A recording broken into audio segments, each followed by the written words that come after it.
Peak of the week, it is Ash Wednesday if you're celebrating the holiday for today. We're looking at a quiet rest of the week, a few rumbles of thunder possible. Mainly what we're looking for right now is going to be the possibility of these scattered light showers coming on through, and that's going to be about it. I'm Chief Meteorologist Austen Onek from News 12 in downtown Chattanooga, Tennessee, keeping track of the Tennessee River Valley. You can also find more weather information at wdef.com/weather. Questions, concerns, suggestions about what you'd like to see on here, drop me a line at aonek@wdef.com. Would love to hear from you and keep you updated as to what's going on out there.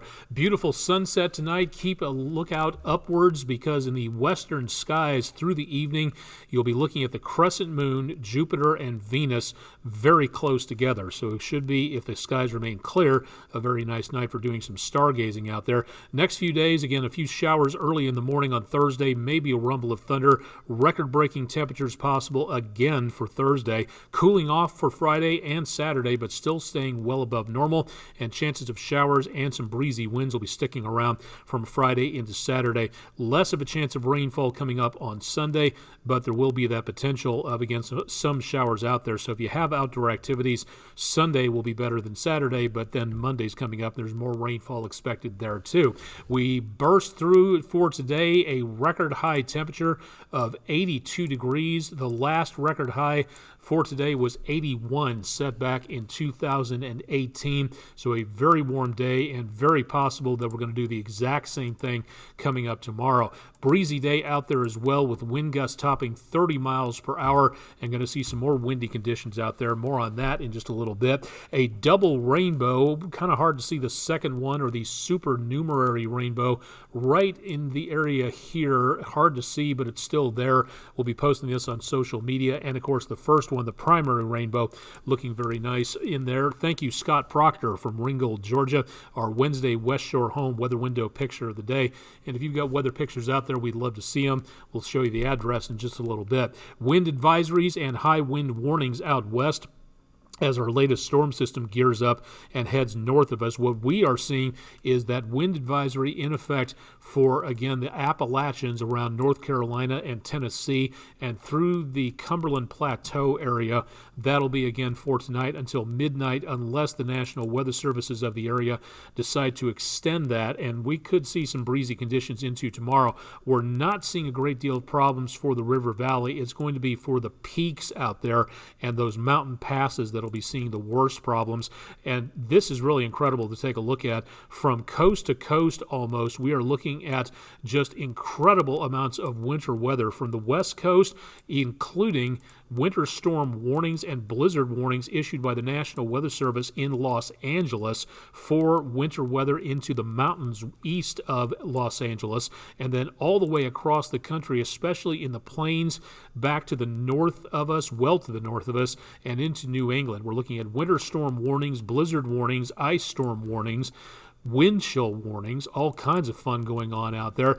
And if you're traveling anywhere north of, say, really go ahead and check your destination to see what's going on in areas north of that, because we could be looking at travel snarls out there, and you really don't want to be heading into an area where you're just going to have to turn right back around and head back out of it again if travel gets to be too terrible. So please remember that, and remember, let's be careful out there. Pictures at wdef.com. That's for your weather pictures out there for the West Shore home weather window picture of the day, and find us on social media as well. We've got very warm air moving up from the Gulf of Mexico, and that's doing a very good job of boosting our temperatures to record-breaking status.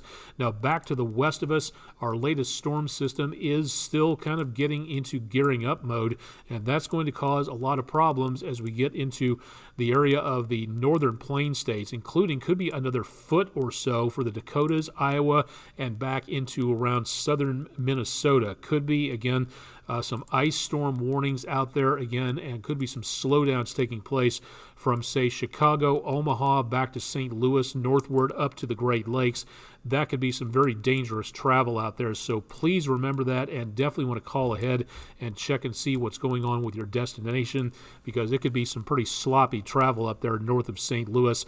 So please use caution and common sense out there. Very mild into tomorrow. We're going to stay to the north of that warm front, and the cold front hasn't moved in yet.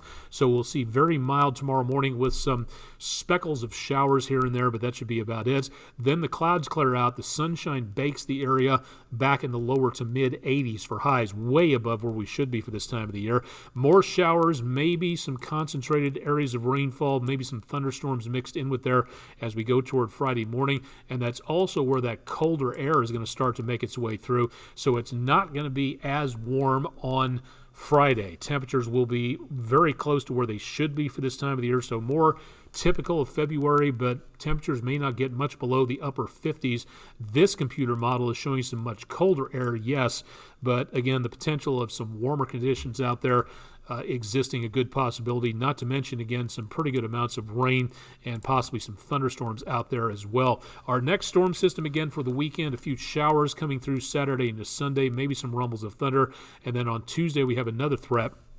Toward the end of next week, we could be looking at a very potent system wrapping around and heading through the Mississippi Valley. We'll be watching that with a lot of interest over the next several days. Temperatures for Friday, again, cooler but still above normal. Same thing for Saturday.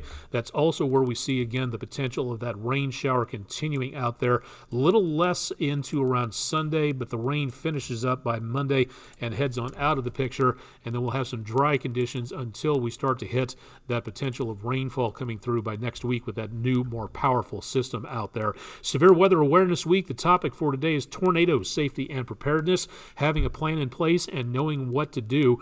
More information available from the National Weather Service in Morristown, Alabama, and Georgia. You've already had your Severe Weather Awareness Weeks. Today was the statewide tornado drill, where it's important to notice and remember that winging it is not a plan. Getting together and getting practiced for a plan, that's what you really need to do. Having a weather radio and numerous ways to get weather alerts and paying attention to those alerts as the storm system approaches your area, that's a very good thing to remember. Also, very, very important, know where you are. A lot of people that I've met have no idea what county they're in, and that, again, or where they live even. So now's the time to know where you live, because when the National Weather Service starts to issue those warnings, it's going to be important to make certain that you know how far away that storm system is by county location. That'll help out on a numerous amount of things. Don't forget also that you can find out more about what type of severe weather we've had.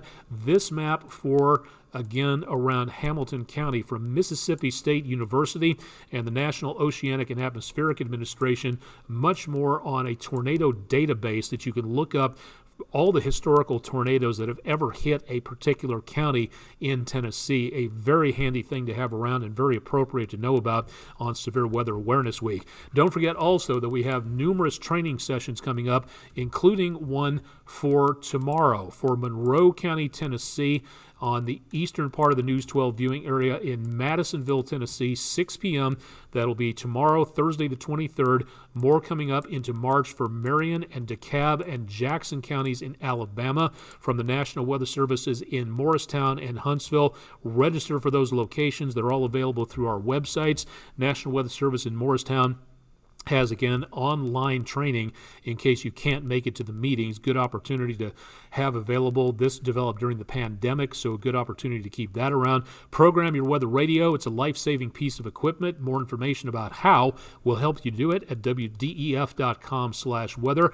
And again, please remember, for the teachers out there, give us a shout if you'd like to have one of our weather personnel join you in the classroom and teach your kids a little bit more about weather and the atmosphere. More information available at wdef.com/weather, and then click on Weather in the Classroom for more. All this and much more on my social media pages, so find me out there on the interwebs at some place or another. We'll have more coming up about the possibility of showers, maybe some thunderstorms with Chip Chapman early tomorrow morning, so stay tuned for more on that. And of course, I'll have your forecast available at wdef.com/weather, and my email address, aonek@wdef.com. I'm Chief Meteorologist Austen Onek. You've been watching Weather Overtime. Thanks for tuning in in for the latest updated extended forecast, and stay tuned for more with News 12 on air and online.